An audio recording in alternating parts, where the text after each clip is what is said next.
नमिता और उसके mummy papa कचरा उठाने का काम करते हैं, जिस वजह से उनके घर में 2 वक्त के खाने के साथ लोगों की गालियां और ताने भी आते हैं। एक दिन नमिता कचरा उठा रही होती है कि तभी फोन में देखते हुए एक आंटी वहां नमिता से टकरा जाती है। छी छी, ए लड़की, तू देख कर नहीं चल सकती क्या? पर मैम साहब, मैं तो अपनी जगह पर ही हूँ, आप फोन में देखते हुए चल रही थी। अरे, एक कचरे वाली होकर मुझसे जुबान लड़ाती है। अब घर जाकर दोबारा नहाना पड़ेगा, पूरा गंदा कर दिया। कितनी बदबू आ रही है।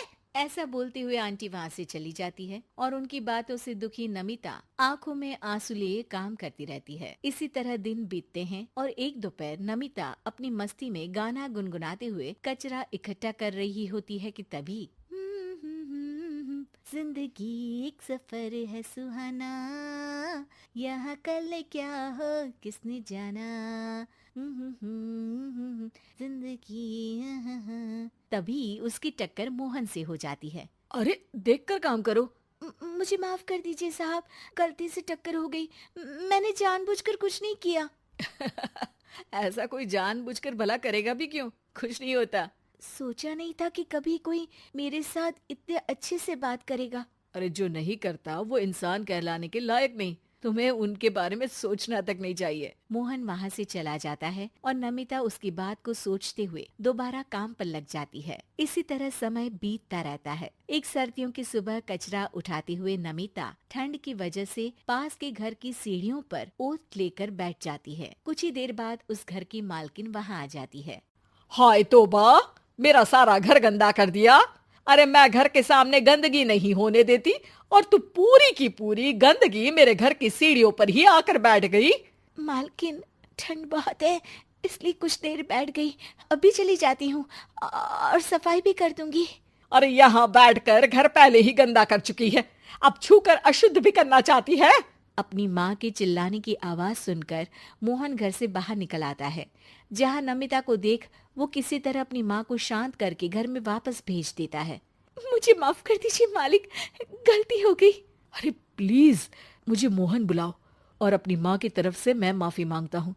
अरे नहीं मालिक, लोग वैसे भी हमें इंसान समझते ही कहाँ है, इसलिए अब इन सब की आदत है।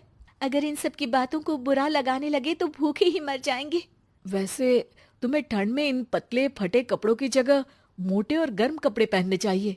मेरे पास इतनी चॉइस नहीं है, जो है बस यही है। और जब घर में मम्मी पापा भूखे बैठे हो तो क्या सर्दी और क्या गर्मी। चलती हूँ साहब।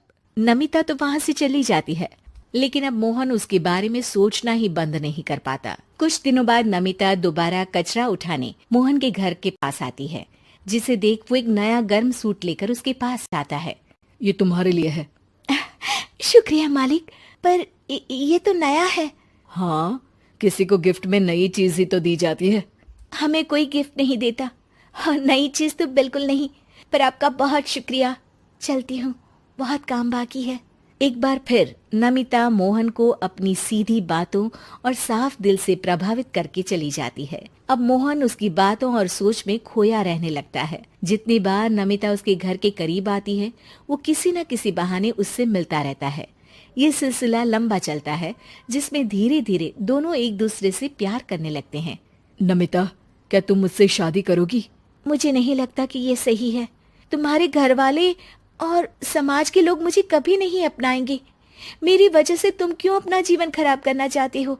मेरा जीवन तुमसे शादी करने के बाद नहीं, बल्कि शादी नहीं करके खराब होगा।